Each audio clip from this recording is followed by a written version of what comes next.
Magandang araw mga bro. So welcome back again sa aking munting channel, Meltic Vlog. So ito mayroon tayong isi-share component. Yan. So ang issue, sabi ng may-ari, no power. So plug in. So tama si owner, walang power. So tara na, buksan natin mga bro.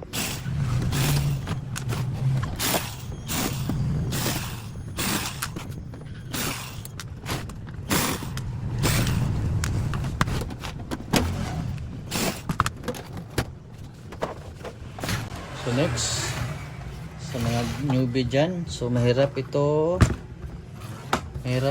tanggalin yung cover. Hindi natin matanggal tong desk tree niya kung hindi natin i-manual. So kailangan natin manually natin tong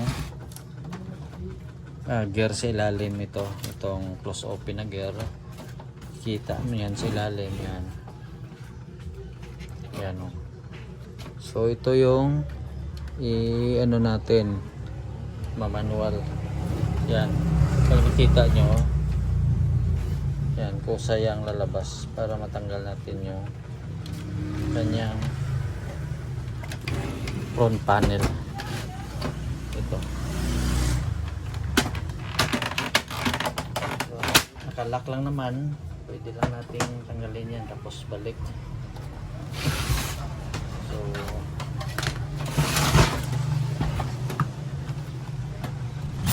ito. Kanang pumili.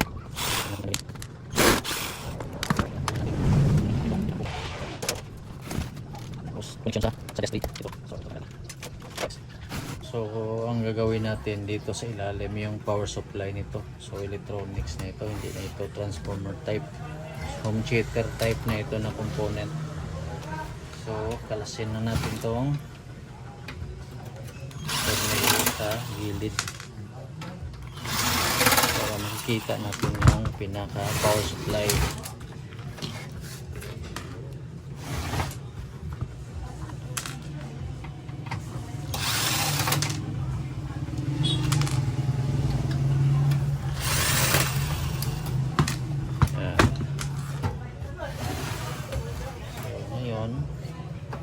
Kalasin na natin. So para makalas natin tong pinaka power supply, so kailangan natin tanggalin tong mga socket. So tanggalin natin lahat to.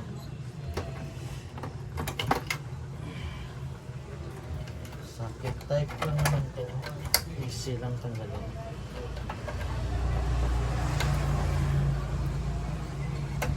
Yan. So yan na siya. So ito na yung power supply. So ayusin lang natin dito. Kasi ingatan natin tong pinaka ribbon. So kahit hindi na natin tanggalin yan. So ang power supply lang yung tanggalin natin. Kailangan kasi lahat ilabas yung circuit.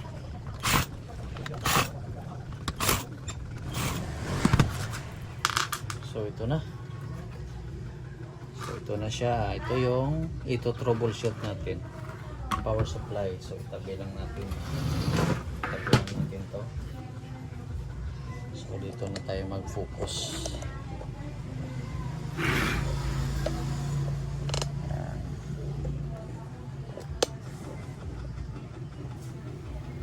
So natin.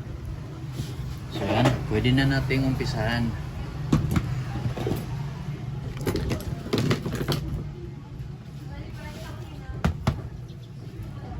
Zoom pa natin. So meron tayong napapansin dito, ang kanyang fuse yan, sunog. Pero fuse, so mostly fuse is pag may ganito sunog siya, may reason.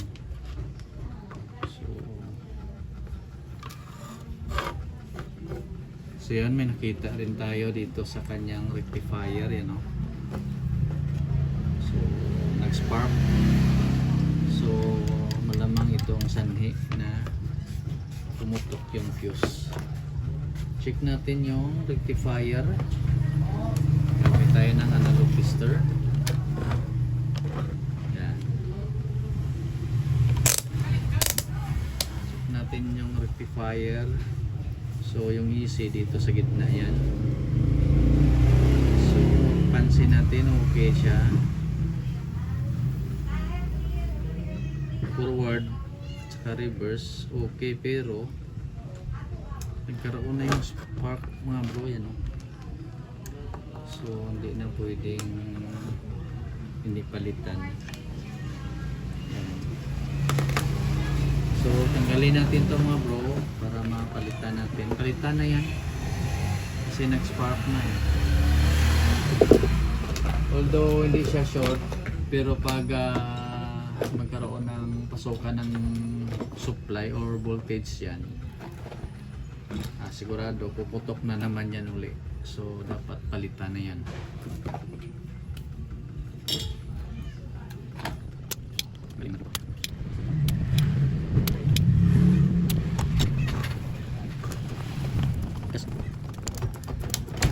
Yan. So yan, kung mapapansin nyo, spark na siya talaga. Ito pag napasukan ng supplyan, sigurado puputok na naman yan. So sira. So yung rectifier yan, sira. So check natin yung filter. Filter natin. So check muna natin yung supply. Wait lang ha, wait lang, may customer. Pause muna natin. So tuloy tayo. So check natin yung, so nag-testing tayo. So ang tama nito is itong rectifier diode.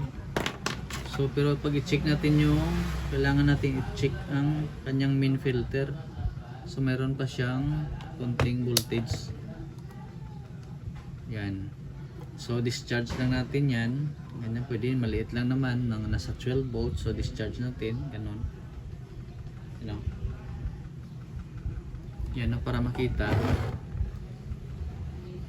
Yan, pag ganyan pwede natin discharge. So basta component or kahit ano, kailangan tayong mag-discharge para halimbawa mag-resolder tayo, clear, walang voltage na trigger sa ibang parts.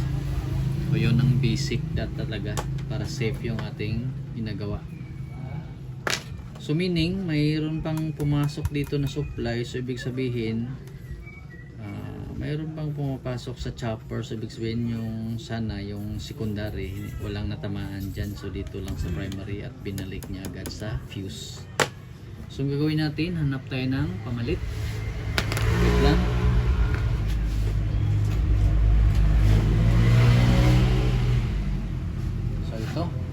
Palitan natin ng malaki.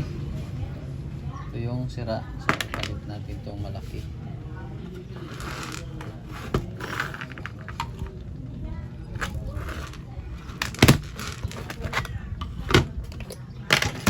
So huwag natin kalimutan na linisan yung bakas ng spark.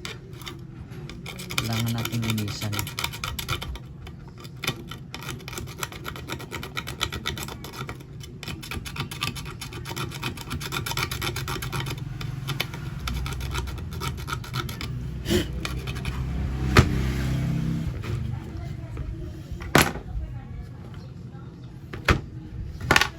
Yan. Para sigurado na walang resistance, check natin kung baka may resistance. So wala. Yan, minsan yung ano ng bakas ng ano may resistance yan, so hindi pwede i-load natin yung parts sa dapat clear. So wala. Naka-extend tayo 10K pero so walang resistance. So pwede na natin ikabit itong rectifier. So i-base lang natin dito yung polarity. So ito yung plus star nya. So ibig sabihin na nasa right yung positive natin, left yung negative. Ito easy sa gitna. So kung i-base natin sa ipapalit natin, so baliktad. Yung appearance nito, nasa left and right yung negative. Positive niya sa left. So baliktad. So baliktarin natin. So ganyan. So kabit natin.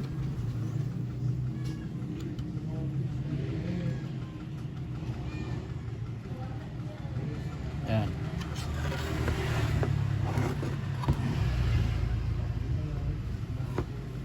Sinangin natin.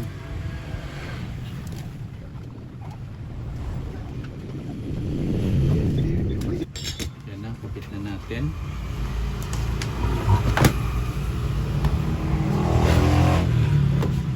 Tapos check natin yung filter. So good. Forward, reverse good. So wala tayong nakitang sira. So ang susunod, itong fuse. Kano ba itong fuse? So nasa 8 amperes yung ratings nya. So temporary lang muna natin i-jump. Tanggalin na natin to.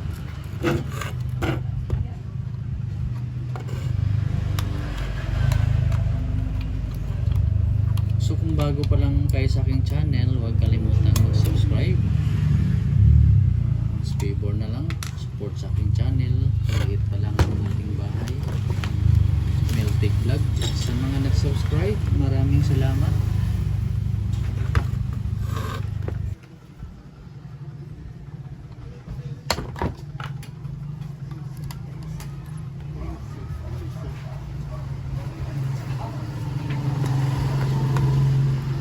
So yan, nakabit na natin yung fuse.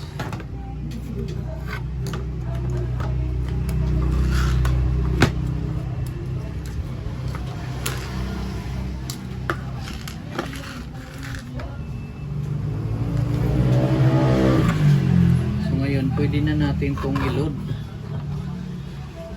Tingnan natin kung walang data dito. Pero magsukat na lang tayo dito sa filter. Kahit dito na lang sa filter. Kung mayroon na tayong masukat.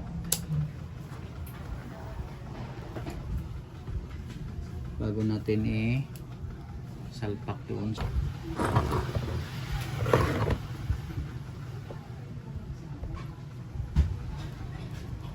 So, subukan natin itong filter sa gilid. So, solder na lang natin ang body ground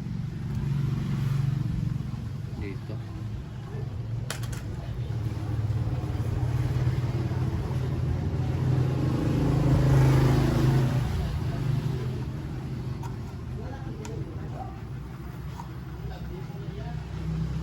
Yan. Para isang tester lang, ang isang prod lang ang gamitin. So try natin.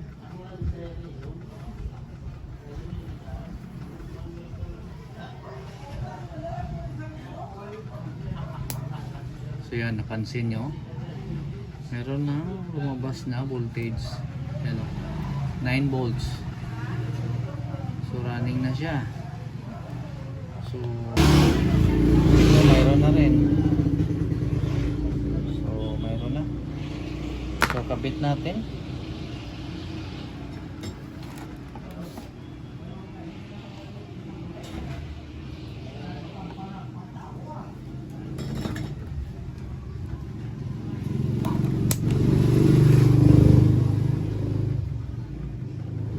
Taas. So kailangan muna nating i-discharge to mga bro. Para kung sakali magkano man doon sa metal, wala tayong yan o. Ito yung gawin nating discharger, yung iron na panghinang yan o. Pwede lang itong gawing discharger. So tingnan nyo kung i-discharge ko kung yan o. So discharge natin. Yan. So dapat zero natin yan.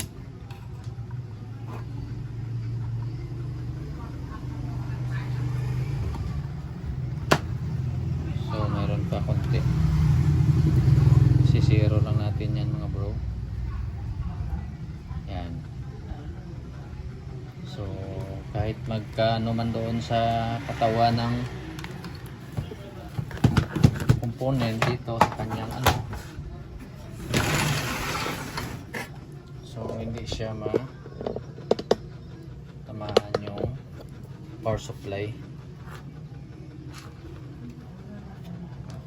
So ito kabit natin.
So yan na. Kapit na natin. So pag ganito, pwede na nating i-testing kahit wala pa yung kanyang sa DVD na tray. Testing natin kung may kita na ba tayong data nya, display. Yan. So plug in.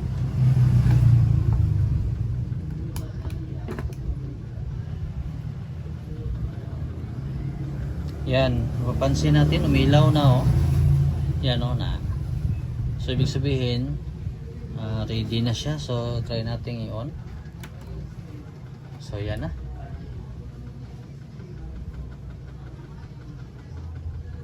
So naka-minimum yung volume.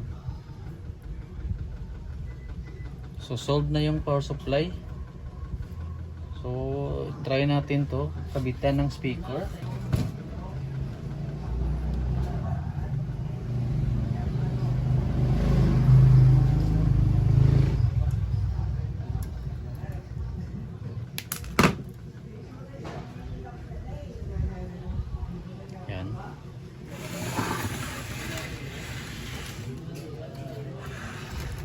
Naka FM. So yun niya. Yan. So meron na siya mga bro. So ganyan lang para hindi tayo makapiright. Hazing lang. So ibig sabihin po itong ano niya kasi power supply lang yung ano niya. So hanggang dito na lang mga bro.